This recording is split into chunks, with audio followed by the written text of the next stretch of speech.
Hello friends, Ram अवतार academy में आपका स्वागत है।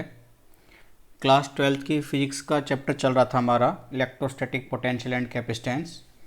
और लास्ट टाइम हमने पोटेंशियल के बेस पे कुछ क्वेश्चन भी देखे थे बच्चों। ठीक है, काफ़ी इंपॉर्टेंट थे वो। और एक बार आप पिछली वीडियो देख लीजिए अगर आप फर्स्ट टाइम इस वीडियो को देख रहे हैं तो। आज का हमारा टॉपिक रहेगा relation between electric field and potential. ठीक है, तो टॉपिक का नाम रहेगा आपको बच्चा relation between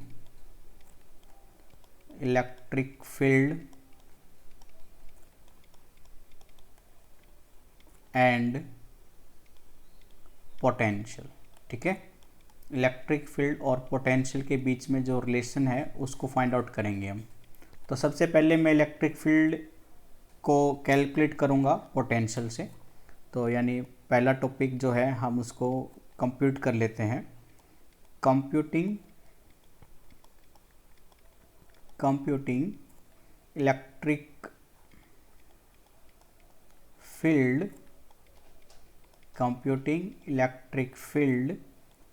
from electric potential. ठीक है, इलेक्ट्रिक फील्ड कैलकुलेट करेंगे हम इलेक्ट्रिक पोटेंशियल से। तो चलिए देखिए स्टार्ट करते हैं बच्चों। मानकर चलिए मैंने एक ओरिजिन पॉइंट ले रखा है ओ। ये आपका ओरिजिन पॉइंट है ओ। इस ओरिजिन पॉइंट पर मैंने प्लस क्यू चार्ज को मौजूद रखा है बच्चों। अब आपको ये तो मालूम ही है, हमने पढ़ा था कि अगर कोई प्लस क्यू चार्ज मौजूद होता है ऐसे, तो इलेक्ट्रिक फील्ड लाइन हमेशा प्लस चार्ज से निकलती है उसके रेडियली। उसके आउट सरफेस से हर डायरेक्शन में रेडियली इलेक्ट्रिक फील्ड लाइंस निकलेगी। और नेगेटिव चार्ज होता है तो इलेक्ट्रिक फील्ड लाइंस उसमें आती है। तो इलेक्ट्रिक फील्ड लाइंस इसमें से निकलेगी बच्चों कुछ इस तरह। तो पॉइंट ओ पे ओरिजिन पर जो प्लस क्यू चार्ज रखा है, मैंने माना इसकी वजह से कुछ इलेक्ट्रिक फील्ड लाइंस हैं इस डायरेक्शन में ई। ठीक है, मैंने इस चार्ज के इलेक्ट्रिक फील्ड के इन्फ्लुएंस में दो पॉइंट कंसीडर कर लिए। मानकर चलिए ये पॉइंट एक ए कंसीडर कर लिया, एक पॉइंट बी कंसीडर कर लिया मैंने। और ये दोनों पॉइंट इतने नियर है, क्योंकि अभी तो मैंने जूम करके दिखा हुआ है आपको, अदरवाइज ये दोनों पॉइंट इतने नियर है कि इन दोनों पॉइंट के बीच में जो इलेक्ट्रिक फील्ड है वो मतलब ना के बराबर डिफरेंस है। दोनों पॉइंट सेम इलेक्ट्रिक फील्ड के ऊपर ही मौजूद है, ये मैं मानकर चल रहा हूँ। और पॉइंट ए को मैं कंसिडर कर रहा हूँ कि पॉइंट ए पे जो पोटेंशियल है वो मानकर चलिए वो है पोटेंशियल वी पर। पॉइंट बी पर जो पोटेंशियल है वो थोड़ा सा हाइयर होगा, क्योंकि बी ए की बजाय पास में है। तो मैंने माना पॉइंट बी पर जो पोटेंशियल है वो है वी प्लस में डी वी, और पॉइंट ए पर जो पोटेंशियल है वो है वी। ठीक है, तो ये दो पॉइंट मैंने अलग अलग पोटेंशियल पर मानकर चल लिए। ठीक है बच्चों, अब देखिए मानकर चलिए कि पॉइंट ए और बी के बीच में जो दूरी है उस दूरी को मैं डिस्टेंस को स्मॉल डिस्टेंस डी आर से दिखा देता हूँ। यानी डी आर एक डिस्टेंस है जो कि ए और बी के मौजूद है, उसको हम दिखा रहे हैं डी आर से। पॉइंट ए वी पोटेंशियल पर है और B V plus D V potential पर है। तो आपको एक टेस्ट चार्ज दिया गया है जो पॉइंट ए पर मौजूद है। ठीक है, पॉइंट ए पर आपने एक टेस्ट चार्ज रख लिया बच्चों। टेस्ट चार्ज मैंने मान लिया क्यू नोट से डिनोट करा रहा हूँ मैं, ये क्यू नोट टेस्ट चार्ज है। इस क्यू नोट को पॉइंट ए से पॉइंट बी तक लाने के लिए कुछ वर्क डन करना पड़ेगा। और क्यू नोट चार्ज के ऊपर आपको इतना ही फोर्स लगाना है कि वो ए से बी तक ही डिस्प्लेस हो, एसेलरेट नहीं होना चाहिए। वो ये नहीं कि वो स्पीड पकड़ ले और बी से भी आगे निकल जाए वो। तो सिर्फ इतना ही फोर्स लगाना है कि क्यू नोट चार्ज जो पॉइंट ए पर मौजूद है वो ए से बी पर आ जाए। यानी ए से बी आने पर का मतलब है वो स्मॉल डिस्टेंस डी आर ही डी कवर करे। ठीक है, डी आर ही कवर करें। तो मैं ये कह सकता हूँ क्या कि जो फोर्स मैंने लगाया चार्ज क्यू नोट के ऊपर उसकी वैल्यू हो जाएगी क्यू नोट इंटू में E electric field E. Electric field E की डायरेक्शन ये है इधर, लेकिन मैं फोर्स लगा रहा हूँ इलेक्ट्रिक फील्ड के अपोजिट डायरेक्शन में। तो अपोजिट डायरेक्शन के लिए यहाँ पे नेगेटिव साइन दिखाना पड़ेगा। यानी ये वो फोर्स है जो उस टेस्ट चार्ज के ऊपर लग रहा है opposition to electric field E. हो गया इतना। अब आपको ए से बी तक लाने में चार्ज के लिए कुछ वर्क डन भी करना पड़ेगा बच्चों। वर्क डन क्या होता है, force into displacement, force into displacement, ठीक है, फोर्स इंटू डिस्प्लेसमेंट। फोर्स का मैग्नीट्यूड जो है वो आपके पास है माइनस क्यू नॉट ई, मैग्नीट्यूड वैल्यू ले रहा हूँ मैं। डिस्प्लेसमेंट डी आर का हो रहा है तो मैग्नीट्यूड वैल्यू लेंगे, ये हो जाएगा डी आर, यानी वर्क डन हो गया इधर केस में minus Q naught E into D are. ये वर्क डन है टेस्ट चार्ज को पॉइंट ए से बी तक लाने में। सिंपली आपने ये भी पढ़ा था पोटेंशियल डिफरेंस, ठीक है, पोटेंशियल डिफरेंस ए और बी के बीच में पोटेंशियल डिफरेंस क्या है, बी हायर पोटेंशियल पर है यानी V B, A lower potential पर है यानी माइनस ए। पोटेंशियल डिफरेंस क्या होता है बच्चों, work done to get a charge from point A to B. भाई जिस चार्ज को मूव करा रहे हो उसको वर्क डन करने के लिए, उसको मूव कराने के लिए जो वर्क डन होगा वही पोटेंशियल डिफरेंस होता था। यानी यहाँ से वर्क डन क्या होगा, charge Q naught multiply potential difference V B minus V A, ठीक है। यहाँ से आप क्यू नॉट रखेंगे, वी बी की वैल्यू है आपके पास वी प्लस डी वी, यानी बी पर जो पोटेंशियल है, ए पर जो पोटेंशियल है वो आपका वी है, ये से ये कैंसिल, यानी चार्ज इनटू में small potential difference D V, एक वर्क डन ये आ गया। तो ये मानकर चलिए फर्स्ट इक्वेशन है, और ये जो पहले वर्क डन निकाला मैंने मान लीजिए ये सेकंड इक्वेशन है। तो आप देख पा रहे हैं दोनों वर्क डन है सेम चार्ज के लिए, यानी दोनों को मैं कंपेयर करा सकता हूं बच्चों। तो फर्स्ट और सेकंड इक्वेशन को कंपेयर करा दीजिए, लेफ्ट साइड अगर इक्वल है तो राइट साइड भी इक्वल आएगी, यानी Q naught D V minus Q naught E into D R, ठीक है। क्यू नॉट से क्यू नॉट कैंसिल हो जाएगा, और अगर मुझे ई की वैल्यू निकालनी है तो ई क्या आएगा बच्चों, माइनस डी वी अपॉन में D are.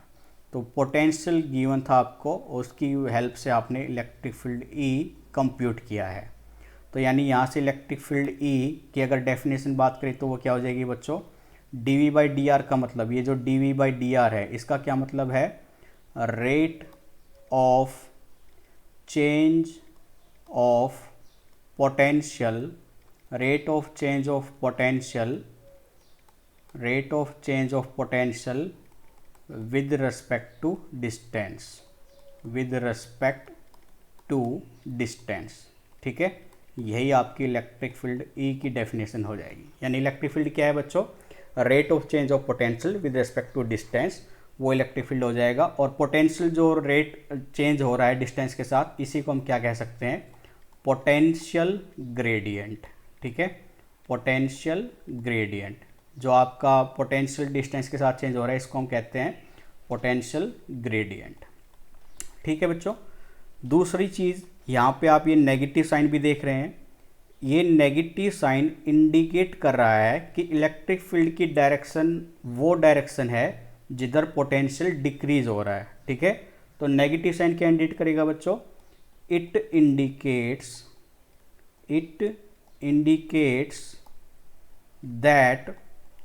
indicates that direction of electric field E is the direction of decreasing potential, ठीक है। जिधर पोटेंशियल डिक्रीज होगा उसके अपोजिट जिधर पोटेंशियल डिक्रीज होगा वो डायरेक्शन में आपका इलेक्ट्रिक फील्ड मौजूद होगा, ठीक है, वो आपकी इलेक्ट्रिक फील्ड की डायरेक्शन देगी। तो ये था जब पोटेंशियल गिवन हो और इलेक्ट्रिक फील्ड आपको कंप्यूट करना हो, ठीक है बच्चों। अब हम कैलकुलेट करेंगे पोटेंशियल को जब इलेक्ट्रिक फील्ड गिवन हो, ठीक है। तो मैं इस पॉइंट को क्लियर कर लेता हूँ, और ये जो पॉइंट हमने अभी डेरिवेशन निकाली है इसको नोट कर लीजिए आप अपने पेपर में। अब हम कंप्यूट करेंगे इलेक्ट्रिक पोटेंशियल को जब इलेक्ट्रिक फील्ड गिवन हो, ठीक है। यानी कंप्यूटिंग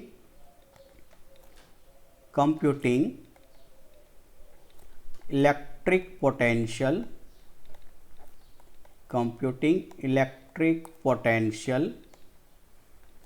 फ्रॉम इलेक्ट्रिक फील्ड, ठीक है। तो अभी हमने जो वैल्यू निकाली मैं वो वेक्टर क्वांटिटी में ले लेता हूँ। इलेक्ट्रिक फील्ड ई आपका निकला था minus potential gradient means D V upon में डी आर, डिस्टेंस भी एक वेक्टर क्वांटिटी होती है, ठीक है। तो ये अभी हमने कैलकुलेट किया था। अब आपको यहाँ से पोटेंशियल निकालना है, तो मैं यहाँ से पोटेंशियल निकालूंगा तो डी वी सिंपली आपका हो जाएगा minus electric field E into में डी आर वैक्टर, ठीक है बच्चों। मानकर चलिए अब आपके पास दो पॉइंट है R1 और R2, ठीक है। एक पॉइंट R1 है, एक पॉइंट R2 है। R1 पॉइंट पर पोटेंशियल V1 मौजूद है और R2 पर पोटेंशियल V2 मौजूद है। तो आप दोनों को इंटीग्रेट कर दी दोनों साइड में, तो इधर आप इंटीग्रेट करेंगे dv को, तो ये इंटीग्रेट होगा V1 से V2 के लिए, और राइट साइड में जो वैल्यू है ये इंटीग्रेट होगी डिस्टेंस dr जो है यानी R1 से R2 के लिए इंटीग्रेट होगा। अब मैं मानकर चलता हूँ कि जो R1 डिस्टेंस है ये इनफाइनाइट पर मौजूद है बच्चों। इनफाइनाइट पर मौजूद है तो V1 पोटेंशियल क्या हो जाएगा 0, और V2 पोटेंशियल को मैं मान लीजिए V मान लेता हूँ, और जो R2 डिस्टेंस है उसको फिर मैं R कंसिडर कर लेता हूँ, ठीक है। तो यहाँ से ये पहले आप इंटीग्रेशन को सोल्व करते तो ये वैल्यू बनती V2 minus V1, minus sign बाहर ले लेता, R1 से R2 इंटीग्रेट करते electric field into D are को, ठीक है। और इसको आप ये वैल्यू पुट करेंगे कि R1 इनफाइनाइट पर लेने पर potential V1 0, potential V2 V माना और R2 को R माना, तो ये वैल्यू बन जाती है आपकी potential V at point R is equal to integration R1 को इन्फिनिटी पर R2, ठीक है। R2 को यहाँ से R ले लिया था तो R2 की जगह पे आप R पुट कर दीजिए बच्चों। ये ये इंटीग्रेशन होगा इन्फिनिटी से R के लिए into electric field E into D R, ठीक है। तो ये है आपका पोटेंशियल किसी भी पॉइंट R के ऊपर इलेक्ट्रिक फील्ड की वजह से, ठीक है। तो ये रिलेशन आपको डेरिवेशन पूछते भी हैं और इनके ऊपर न्यूमेरिकल भी आते हैं। तो पहले मैं SI यूनिट के बारे में बता देता हूँ, फिर हम थोड़ा सा न्यूमेरिकल के बारे में भी जान लेंगे। अब आपको SI यूनिट कैलकुलेट करनी है इलेक्ट्रिक फील्ड E की, ठीक है। SI unit of electric field E, ठीक है बच्चों। अभी इस फॉर्मूले से आपने देखा था कि इलेक्ट्रिक फील्ड E था negative potential gradient dV upon dr, V आपका वोल्ट में होता है और R डिस्टेंस आपकी मीटर में होती है बच्चों। वोल्ट अपॉन में मीटर हो गया। अब देखिए मैं इसको थोड़ा सा सिंप्लीफाई कर लेता हूँ, वोल्ट अपॉन मीटर, ठीक है। अब आपको पता है कि वोल्ट होता है work done to get a charge, work done होता है जूल में बच्चों, और चार्ज होता है कूलम में, ठीक है। तो यानी इस वोल्ट को मैं लिख सकता हूँ जूल अपॉन कूलम, ठीक है। अपॉन में क्या चल रहा है मीटर बच्चों। फिर से मैं ये कूलम नीचे ले आऊँगा तो ये बनेगा जूल अपॉन मीटर गुना में कूलम, ठीक है, गुना में कूलम। जूल होता है वर्क डन बच्चों, वर्क डन साथ आपको पता है फोर्स इंटू डिस्प्लेसमेंट भी होता है, और फोर्स की यूनिट होती है न्यूटन, डिस्प्लेसमेंट की होती है मीटर। तो यानी जूल की जगह पे क्या लिख सकता हूँ मैं न्यूटन गुना में मीटर, अपॉन क्या चल रहा है बच्चों मीटर गुना में कूलम, मीटर से मीटर कैंसिल, यानी क्या है आपका न्यूटन पर कूलम, यानी न्यूटन कूलम इनवर्स। तो ये आपकी SI यूनिट हो जाएगी इलेक्ट्रिक फील्ड E के लिए, ठीक है। तो ये काफ़ी अच्छा और इंटरेस्टिंग टॉपिक है और आसान भी है, इसको एक बार आप थोड़ा सा रिवीजन कर लीजिए। तब तक मैं आपके लिए क्वेश्चन फाइंड आउट कर लेता हूँ और क्वेश्चन की प्रैक्टिस भी हम आज ही कर लेते हैं। तो आपसे 2 मिनट के लिए मैं होल्ड करने के लिए बोलूँगा, प्लीज़ वेट। हाँ तो बच्चों चलो हमने क्वेश्चन फाइंड आउट कर लिए हैं, आप इन क्वेश्चन को थोड़ा सा देख लीजिए और क्वेश्चन को स्टार्ट करके हम सॉल्यूशन भी अभी कर लेते हैं। तो पहला क्वेश्चन है आपके सामने, find electric field between 2 metal plates. आपको इलेक्ट्रिक फील्ड E निकालने के लिए बोला गया है बिटवीन 2 प्लेट्स 3 mm अपार्ट्स। भाई ये आपके पास 2 प्लेट है, मान लीजिए प्लेट 1 और प्लेट 2, इनके बीच की जो डिस्टेंस है बच्चों, ये डिस्टेंस D दे रखी है 3 mm। 3 mm को आपको पता है 3 × 10⁻³ मीटर में लिखेंगे क्योंकि ऐसा यूनिट कन्वर्ट करनी रहती है आपको। Connected to 12 volt. भाई ये जो दोनों पोटेंशियल बैटरी है ना, मान के चलिए ये पॉजिटिव और ये नेगेटिव, तो इनके बीच में जो पोटेंशियल है वो 12 वोल्ट का है, ठीक है, यानी V दे दिया आपको 12 वोल्ट, D डिस्टेंस है इनके बीच की 3 गुना 10⁻³ मीटर, आपको इलेक्ट्रिक फील्ड E निकालना है। तो आपने अभी सिंपली एक फॉर्मूला निकाला था पोटेंशियल ग्रेडियंट में, E बराबर -dV/dr। तो यहाँ से dV यानी वोल्टेज है, वोल्टेज है आपके पास 12 वोल्ट, dr यानी स्मॉल डिस्टेंस, डिस्टेंस आपके पास 3 गुना 10⁻³ ये 4 से चला गया, 10⁻³ ऊपर जाएगा तो गुना होगा 4000। इलेक्ट्रिक फील्ड की यूनिट अभी हमने निकाली, वोल्ट पर मीटर भी लिख सकते हैं या न्यूटन पर कूलम भी लिख सकते हैं, वोल्ट पर मीटर भी लिख सकते हैं या न्यूटन पर कूलम भी लिख सकते हैं। तो 4000 वोल्ट पर मीटर आपका आंसर हो जाएगा। ठीक है, काफ़ी अच्छा और सिंपल क्वेश्चन था बच्चों ये। चलिए नेक्स्ट क्वेश्चन की तरफ बढ़ते हैं। क्वेश्चन नंबर 2, आपको थोड़ा सा वेट करते रहना पड़ेगा 10-15 सेकंड का क्वेश्चन निकालने में। ठीक है, चलिए ये रहा आपके पास नेक्स्ट क्वेश्चन।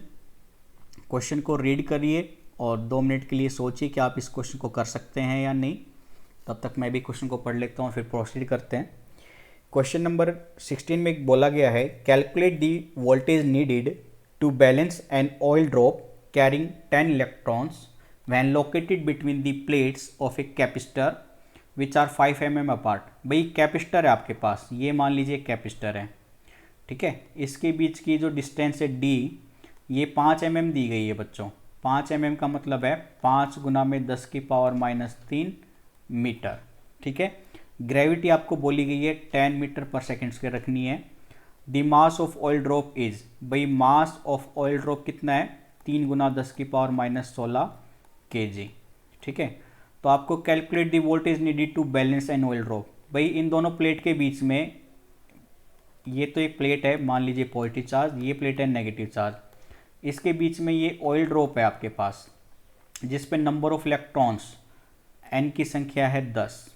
ठीक है, तो पहले तो आप इस ऑयल के ऊपर चार्ज निकाल लीजिए। चार्ज क्या होगा, Q होता है n × E, n है 10, इलेक्ट्रॉन के ऊपर चार्ज होता है 1.6 × 10⁻⁻19 कूलम, यानी ये हो जाएगा आपके पास, गुना करोगे तो ये 16 गुना 10⁻⁻19 कूलम तो हो गया चार्ज। ठीक है, when located between the plates of a capacitor. भाई ये ऑयल, इसकी ड्रॉप इस हिसाब से होनी चाहिए कि पोटेंशियल कितना अप्लाई करूँ कि ये ऑयल ड्रॉप अपनी जगह से ना हिले, जहाँ पर मौजूद है ये वहीं पर रहे, वो पोटेंशियल निकालना है आपको। तो आपको पता है ऑयल अपनी ही लोकेशन पर कब रह सकती है, जब इसका जो वेट है ऑयल का बराबर हो जाए फोर्स के। ठीक है, ये जो वेट लग रहा है इसका वो बराबर हो जाए जो प्लेट की वजह से फोर्स लग रहा है उसके, तो आपका पोटेंशियल भी निकल जाएगा। यानी सिंपली मैं कह सकता हूँ इलेक्ट्रिक फील्ड होता था आपके पास पोटेंशियल अपॉन में डिस्टेंस d। पोटेंशियल को v ही रखा मैंने, d की वैल्यू है आपके पास बच्चों 5 गुना 10⁻³ 5 गुना 10⁻³ इलेक्ट्रिक फील्ड E। ठीक है, आपको सबसे पहले इलेक्ट्रिक फील्ड E के ऊपर फोकस करना है यहाँ पे। तो इलेक्ट्रिक फील्ड E की अगर हम बात करें यहाँ पे बच्चों, तो Q बराबर में NE, ये NE जो है ये कैपिटल E है कुछ इस तरह से E। ठीक है, ये इस तरह से आपका। ठीक है, यहाँ तक 1 मिनट, सॉरी भाई मैं कुछ मिस्टेक कर गया भाई, गलती है मेरी, ये मैं आपसे माफ़ी मांगता हूँ। तो ये था हमारा स्मॉल e। ठीक है, ये था आपके पास Q NE। मास था आपके पास 3 गुना में 10⁻16 kg, D भी हो गया था हमारे पास, इलेक्ट्रिक फील्ड हो गया आपके पास V अपॉन में D। अब देखिए E की वैल्यू ये है। अब वेट बराबर फोर्स, हम यहाँ पे बात कर रहे थे, तो वेट की अगर हम बात करें तो यहाँ पे हो जाएगा Q इंटू में E, और फोर्स जो लग रहा था वो Q E हो गया। वेट की हम बात करें तो ये हो जाएगा M गुना G। फोर्स है आपके पास Q E, और वेट की बात करें तो ये है आपके पास mg। ठीक है, Q की वैल्यू है आपके पास ऊपर कैलकुलेट की 16 गुना 10⁻⁻19। इलेक्ट्रिक फील्ड E की वैल्यू अभी हमने कैलकुलेट करी है V अपॉन 5 गुना 10⁻³ बच्चों। M मास आपको दिया है 3 गुना 10⁻16, और ग्रेविटी आपके पास है गिवन 10। ठीक है, इस वैल्यू को सिंप्लीफाई करेंगे और जो वैल्यू होगी वो आपका आंसर हो जाएगी। चलिए सिंप्लीफाई करते हैं इसको हम।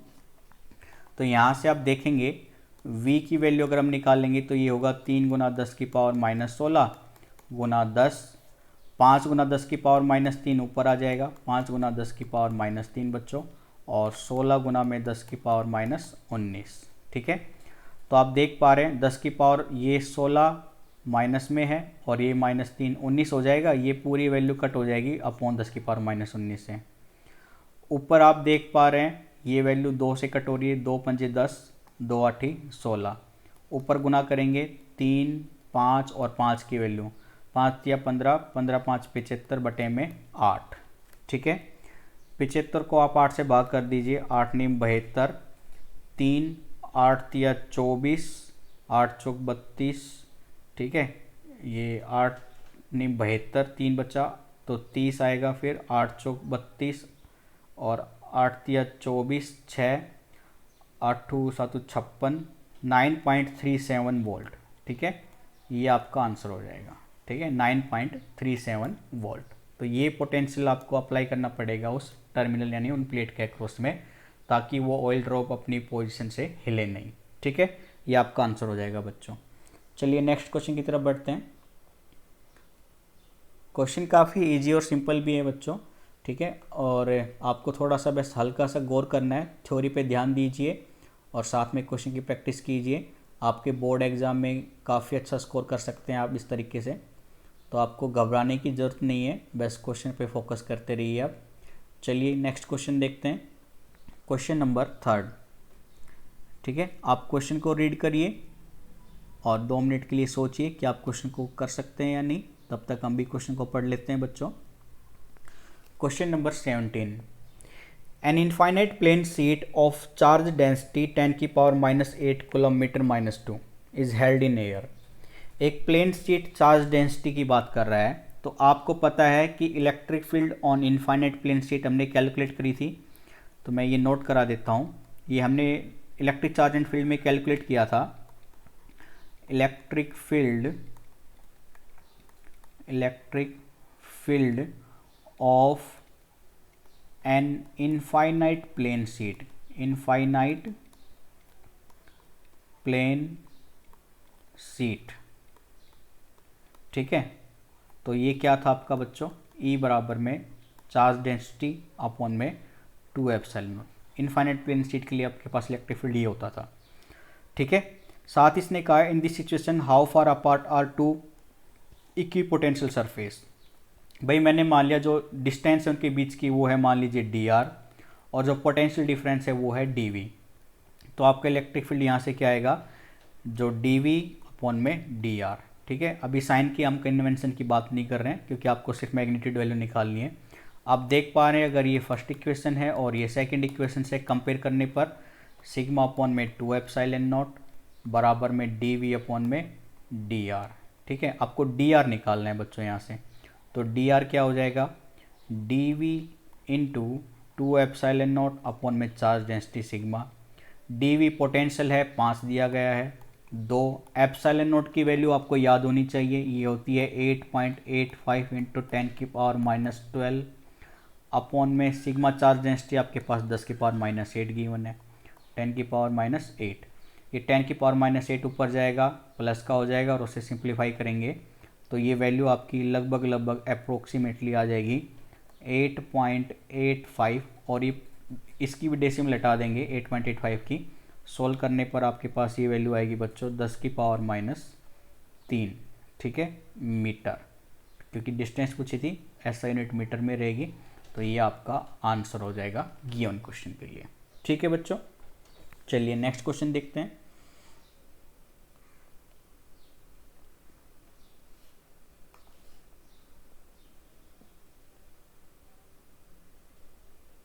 एक सेकंड भाई, चलिए ये है आपके लिए नेक्स्ट क्वेश्चन। तो क्वेश्चन को रीड कर लीजिए और देखिए आप इस क्वेश्चन को कर सकते हैं या नहीं। काफ़ी अच्छा और इजी क्वेश्चन है ये।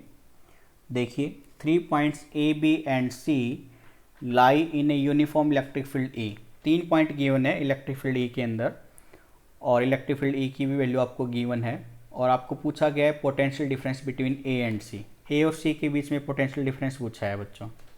एक तो आपको पता है ये जो ट्रायंगल दिख रही है ये राइट एंगल ट्रायंगल है, क्योंकि बी 90 डिग्री पर है, तो राइट एंगल ट्रायंगल है, तो आपको अगर ए बी निकालना है तो ए बी की वैल्यू क्या आएगी, 5 का स्क्वायर -3 का स्क्वायर, पाइथागोरस थ्योरम लगा देंगे, 25 - 9 ये 16, 16 का स्क्वायर रूट 4, यानी 4 सेंटीमीटर तो आपकी ए बी की लेंथ हो गई बच्चों, 4 सेंटीमीटर।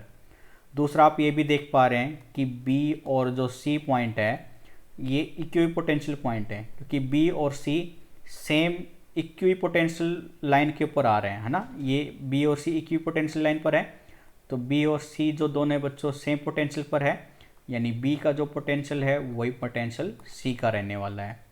तो आपको क्या निकालना था, potential difference between A and C, A और सी के बीच में। तो सी और बी दोनों सेम पोटेंशियल पर है, तो मैं ये लिख सकता हूँ कि potential difference between A and C बराबर होगा potential difference between A and B. ठीक है बच्चों, ए और सी के बीच का पोटेंशियल डिफरेंस कैलकुलेट करना था। Potential difference between A and B क्या हो जाएगा, ए और बी के बीच में पोटेंशियल डिफरेंस। अभी देखिए हमने निकाला था electric field minus D V upon में डी आर, नेगेटिव साइन का मैं यहाँ पे लूँगा ही नहीं, कन्वेंशन की बात ही नहीं कर रहे हैं। तो पोटेंशियल डी वी क्या हो जाएगा बच्चों, इलेक्ट्रिक फील्ड ई इंटू में डिस्टेंस डी आर। तो इलेक्ट्रिक फील्ड ई कितनी मौजूद है आपके यहाँ पे, 5 गुना में 10 की पावर 3 हो गया, गुना में स्मॉल डिस्टेंस ए और बी के बीच की दूरी 4 सेंटीमीटर, 4 सेंटीमीटर को मीटर में बदल दीजिए 10 की पावर -2। और अगर मैं साइन की भी बात करता तो साइन भी ले सकता था नेगेटिव। ये गुना करूँगा 5 चौक 20, 20 10 की पावर 3 में से 10 की पावर 2 जाएगा, 10 की पावर 1 यानी -200 वोल्ट। ठीक है, तो ये है हमारा पोटेंशियल डिफरेंस ए और सी के बीच में -200 वोल्ट। ये आपका आंसर हो जाएगा सिंपली। ठीक है, तो इस तरह के क्वेश्चन आपके पेपर में आते हैं बच्चों। एक बार अपने बुक को प्रेफर कर लीजिए, और कोई डाउट हो तो हमें कमेंट बॉक्स में बोल सकते हैं, लिख सकते हैं अपनी क्वेरी को, क्वेश्चन को सेंड कर सकते हैं आप, उसका सॉल्यूशन आपको जल्दी ही प्रोवाइड करा दिया जाएगा। और आप पूरे course, complete course, free course के लिए रामोत्रा अकेडमी चैनल से जुड़े रहिए। अपने दोस्तों को भी हमारे बारे में बताइए। ठीक है, वीडियो को लाइक कीजिए, ज़्यादा से ज़्यादा शेयर कीजिए और सब्सक्राइब कीजिए हमारे चैनल को। तो आज का सेशन यहीं पे रखते हैं बच्चों। Thank you, bye bye, take care.